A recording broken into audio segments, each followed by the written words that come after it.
नमस्कार, लाख टके की बात में आप सभी का बहुत स्वागत है। आपके साथ में हूं नलिनी पांडे। नमस्कार, मैं हूं आपके साथ अमित गर्ग शुक्ला। लाख टके की बात में आपको दिखाएंगे योगी का फरमान, हर धर्म का सम्मान, क्योंकि यति नरसिम्हानंद के विवादित बयान पर अब संग्राम छिड़ गया है। वहीं बात होगी एकजुटता का अभियान, हिंदू राष्ट्र का प्लान, क्योंकि इस बार सीएम योगी पीएम मोदी के बाद मोहन भागवत ने हिंदुओं को एकजुट होने का संदेश दे दिया है। वहीं बात करेंगे समाजवादी पार्टी में कितने अपराधी, क्योंकि 2017 के बाद अखिलेश की पार्टी के बड़े बड़े नेता या तो जेल में हैं या फिर उन पर गंभीर मुकदमे दर्ज हैं। साथ ही बात करेंगे यूपी टू बिहार टोटी पर तकरार, लेकिन उससे पहले बात यति नरसिम्हानंद के बयान पर संग्राम की कर लेते हैं।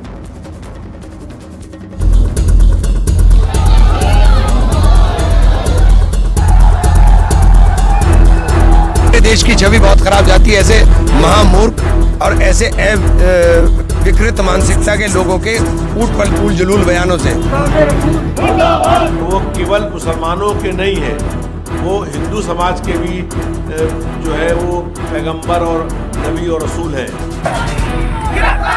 जो संतों का, सनातन का, शास्त्र और भारतीय संस्कृति का किसी भी तरह से अपमान बर्दाश्त नहीं होगा और वास्तव में ऐसे लोगों के साथ कठोर दंड करना की आवश्यकता है। जब यूपी में अगर अमन शांति हुकूमत चाहती है तो हमारी दिल की इस आवाज को सुनकर और कबूल करें और उस शख्स को सख्त सजा दें। टॉलरेंस की सरकार चल रही है और अब मैं पूछना चाहती हूँ, बुलडोजर कहाँ है?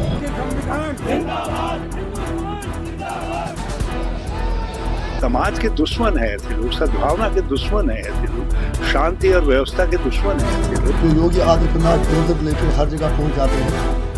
आखिर क्या ये आदमी यूएपीए को इन लोगों के लिए बना था? सरकार का पूरा इनको आशीर्वाद हासिल है, इसीलिए वो इस तरह की बकवास बक रहे हैं। बीजेपी इनका साथ दे रही है।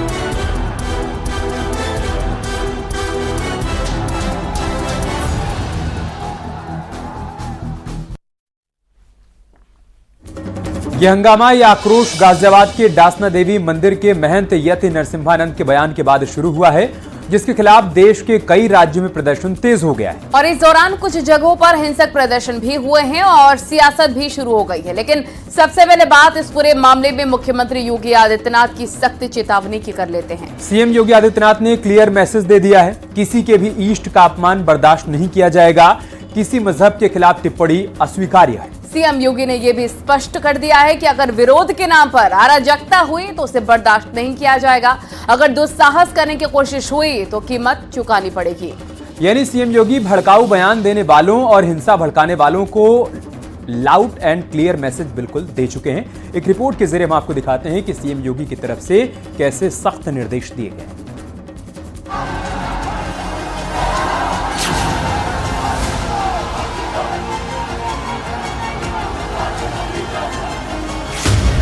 दंगा मुक्त उत्तर प्रदेश में हिंसा भड़काने की कोशिश करने वालों,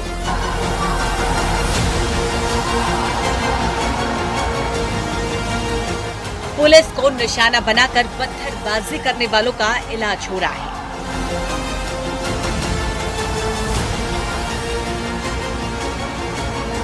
योगी का आदेश आ चुका है, विरोध के नाम पर अराजकता बर्दाश्त नहीं की जाएगी। दो तस्वीर में पूरी कहानी है, दो तस्वीर में उपद्रवियों के लिए चेतावनी है। अगर विरोध हिंसक हुआ तो ऐसे ही घुटनों पर नजर आओगे। और यही नहीं, सीधे तौर पर मुख्यमंत्री योगी आदित्यनाथ ने बैठक में कहा कि किसी भी तरह से धार्मिक जो टिप्पणियां हैं वो नहीं की जानी चाहिए, इस पर भी ध्यान रखना है।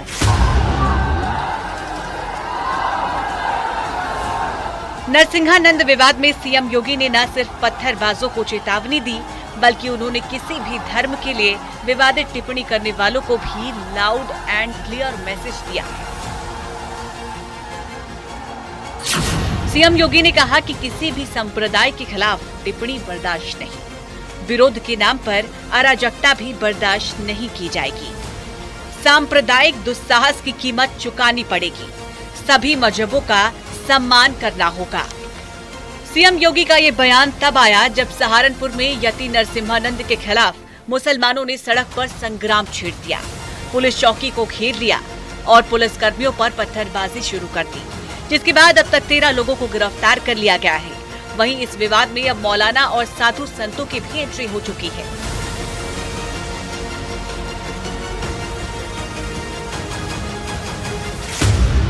जिस तरह से एक संत होकर के और मुख्यमंत्री रहते हुए और जिस तरह का उन्होंने सनातनी परंपरा, सनातन को, संस्कृति को अक्षुण्ण बनाए रखने के लिए आज उन्होंने यह, चूँकि जगह जगह पर साधु संतों का अपमान घोर निंदनीय हो रहा है, जिसको लेकर के जिस तरह का बयान उन्होंने दिया है तो बहुत ही साधुवाद के पात्र है। मैं तो इन बहुत बहुत धन्यवाद दूंगा और ऐसे ही नेतृत्व की आवश्यकता है। इससे भारत का मुसलमान बहुत बेचैन और तकलीफ में है। इसलिए भारत सरकार से मेरा मुतालबा है और उन तमाम पॉलिटिकल पार्टियों से भी मेरी अपील है कि अभी पार्लियामेंट का नया सत्र शुरू होने जा रहा है, नया इजलास होगा, उसमें पैगंबर इस्लाम बिल पेश किया जाए। दरअसल ये पूरा विवाद यति नरसिम्हानंद के बयान के बाद शुरू हुआ, जिसमें उन्होंने विवादित टिप्पणी की थी। ऐसे में यूपी पुलिस न सिर्फ विवादित बयान देने वाले के खिलाफ एक्शन मोड में है, बल्कि बयान के विरोध में हिंसा की साजिश करने वालों के खिलाफ भी एक्टिव हो चुकी है। Bureau report, news 18।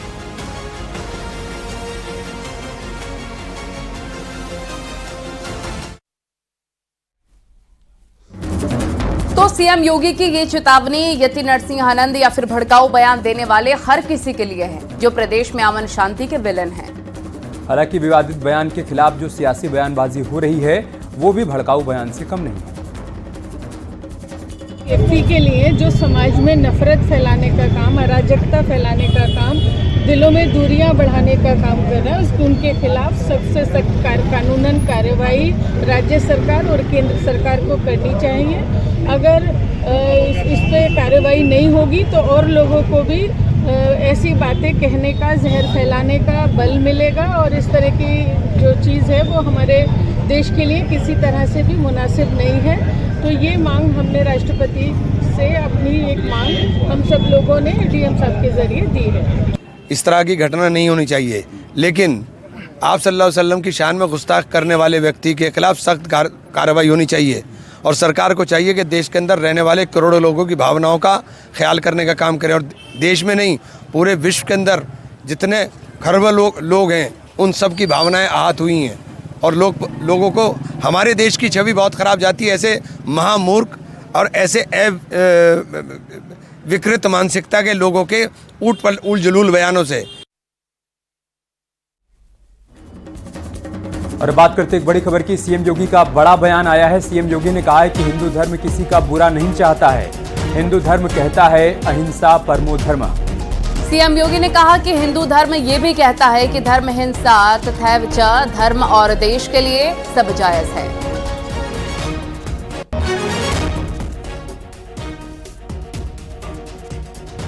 लेकिन आध्यात्मिक और सांस्कृतिक दृष्टि से समृद्ध विरासत हमारे पास है, इसका संरक्षण करने के लिए भी हम सबको मिलकर के कार्य करना होगा। हमारा हिंदू धर्म किसी का अहित नहीं चाहता,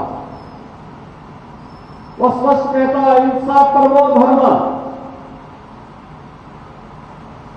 लेकिन ये भी जोड़ता है धर्म हिंसा तथैव च,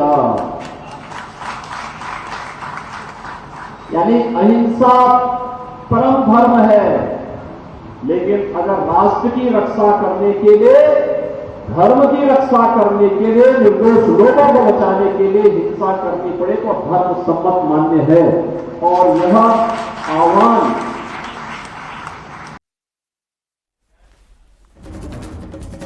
और अब बात बांटने और एकजुट करने की कर लेते हैं। इन दिनों सीएम योगी का वो बयान काफी चर्चा में रहा, जिसमें उन्होंने कहा था बटोगे तो कटोगे, एक रहोगे तो नेक रहोगे। अब योगी के इसी बयान को पीएम मोदी ने आगे बढ़ाया और हिंदुओं को बड़ा संदेश भी दे दिया। पीएम मोदी ने कहा कि अगर बटोगे तो बांटने वाले महफिल सजाएं। और इसी सीरीज में एक और बयान मोहन भागवत का भी आ चुका है। उन्होंने कहा कि भारत हिंदू राष्ट्र और हमें एकजुट होना होगा। ऐसे में सबसे बड़ा सवाल है, आखिर ये एकजुटता का संदेश हर मंच से क्यों दिया जा रहा है? क्या बीजेपी और संघ हिंदू राष्ट्र के प्लान पर काम कर रहे हैं? क्योंकि जैसे ही पीएम मोदी, सीएम योगी और मोहन भागवत का बयान आया, असदुद्दीन ओवैसी भी मैदान में उतर आए। इसी पर आपको दिखाते हैं रिपोर्ट।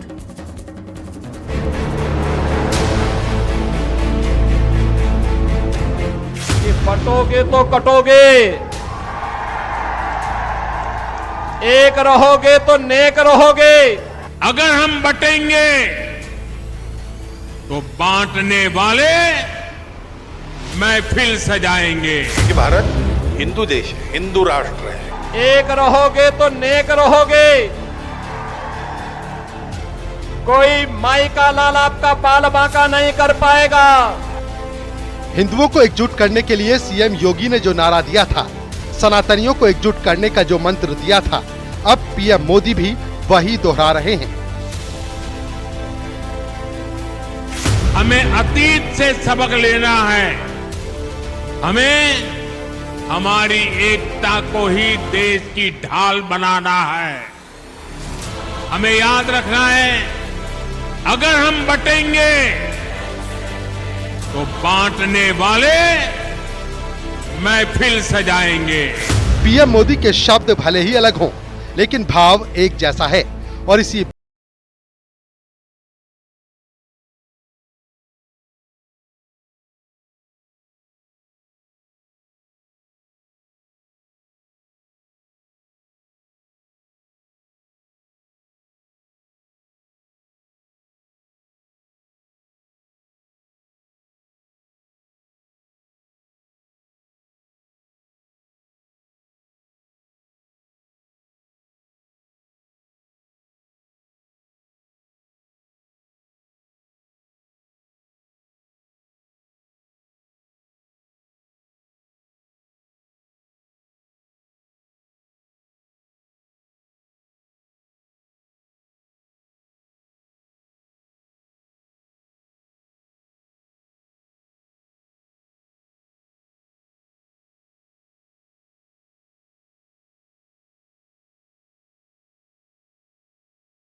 हम भारत माता के पुत्र हैं और इसलिए भारत माता के लिए जिएंगे मरेंगे।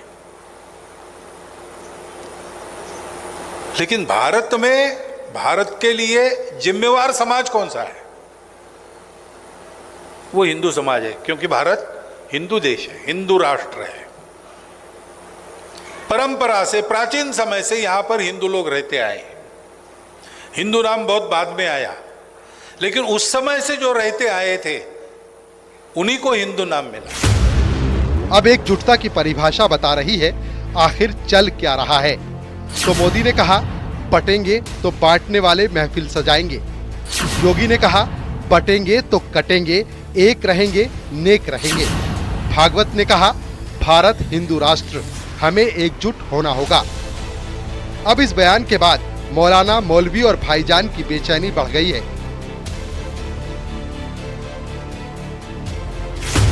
मोदी ने हिंदुओं को तकलीफ दी, मोदी ने मुसलमानों को तकलीफ दी, मोदी ने दलितों को, आदिवासियों को, ओबीसी को तकलीफ दी। अरे मोदी नौकरी दो, चीन को भगाओ, इकोनॉमी को रिवाइव करो, मगर कुछ नहीं। मोहन भागवत कह रहे हिंदुओं को खतरा। मेरे अजीज दोस्तों और बुजुर्गों, ये एक मजाक मोहन भागवत भारत की 130 करोड़ जनता से कर रहे हैं। यानी एक तरफ हिंदुओं को एकजुट किया जा रहा है, तो दूसरी तरफ इस एकजुटता वाले मैसेज से विपक्ष की टेंशन बढ़ चुकी है। और ये बात भी क्लियर हो चुकी है, अब देश की राजनीति एक बार फिर नई डगर की तरफ आगे बढ़ चुकी है। Bureau report, news 18।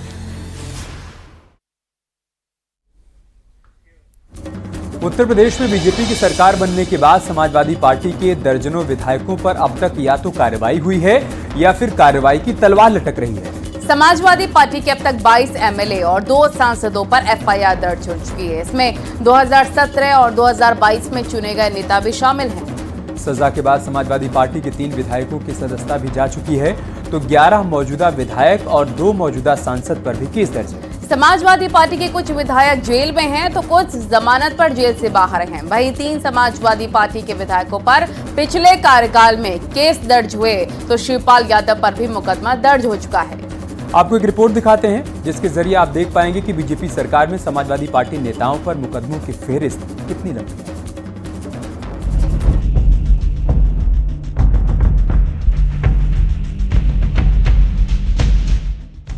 लोकसभा चुनाव में यूपी की सबसे बड़ी पार्टी बनकर उभरी समाजवादी पार्टी बेशक उपचुनाव में भी जीत का दम भर रही हो, लेकिन जिस तरह विवाद में इन दिनों समाजवादी पार्टी के नेता फंस रहे हैं, एक एक कर जेल जा रहे हैं, वो अखिलेश की सियासी सेहत के लिए ठीक नहीं।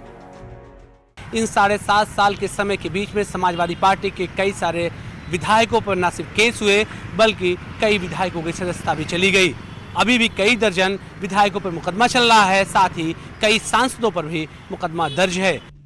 क्योंकि जिस तरह से समाजवादी पार्टी के नेता और विधायक जेल की हवा खा रहे हैं, उसमें बड़े बड़े नाम शामिल हैं, जिनकी सपा सरकार में तूती बोलती थी, लेकिन योगी के राज में वो सलाखों के पीछे जुर्म की कहानी बयां कर रहे हैं। मौजूदा समय में विधायक जाहिद बेग और रमाकांत यादव जेल में बंद हैं। पूर्व विधायकों में इरफान सोलंकी और रामेश्वर यादव जेल में बंद। पूर्व विधायकों में आजम खान और अब्दुल्ला आजम भी जेल में बंद हैं। जेल का सफर तय करने वालों में विधायक नाहिद हसन और रफीक अंसारी भी शामिल हैं।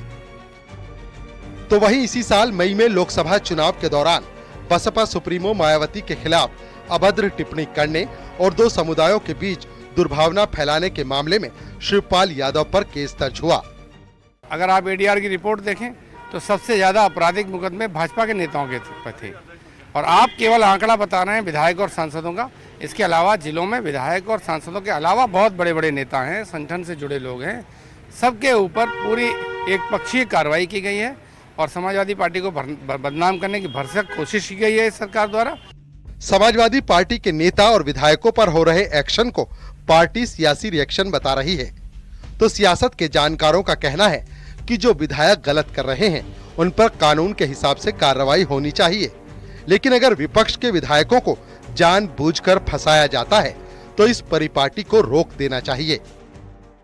इधर ये देखने को मिला है पिछले कुछ समय से कि राजनीतिक प्रतिद्वंदता के चलते ये चीज़ें हो रही हैं। ऐसा नहीं है कि कुछ विधायक ऐसे हैं कि जिन पर एक आपराधिक मुकदमे दर्ज हुए तो वो कोई गलत नहीं है, उनके ऊपर आरोप थे, उन्होंने उस ढंग के आचरण किए थे, उन पर मुकदमा होना चाहिए।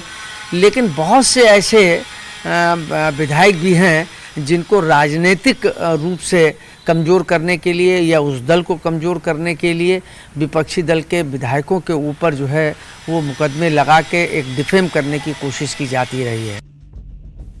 हालांकि हैरानी तो इस बात की भी है, आखिर back to back Samajwadi Party के नेता जुर्म की जंजीरों में क्यों बंध रहे हैं? आखिर क्यों मोहित खान जैसे नेता अपराधी करार देने के बाद भी पार्टी के अंदर हैं?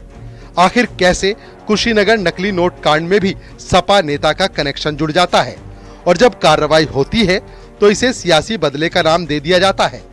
सवाल तो कई हैं, लेकिन लाख टके की बात यही है कि अब तक सपा के 22 विधायकों और 2 सांसदों पर मुकदमा दर्ज है।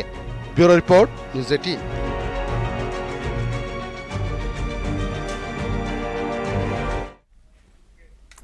और बिहार के पूर्व डिप्टी सीएम तेजस्वी यादव पर सरकारी बंगले में चोरी का आरोप लगा है। खबर है कि पटना में उन्हें जो बंगला आवंटित किया गया था उसका बहुत सारा सामान नदारद है।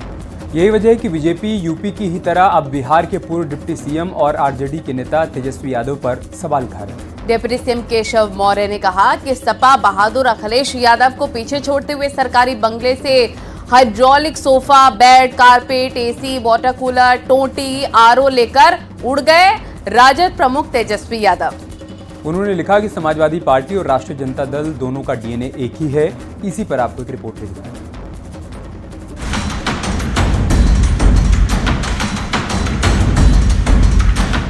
बिहार के पूर्व डिप्टी सीएम तेजस्वी यादव सवालों में हैं।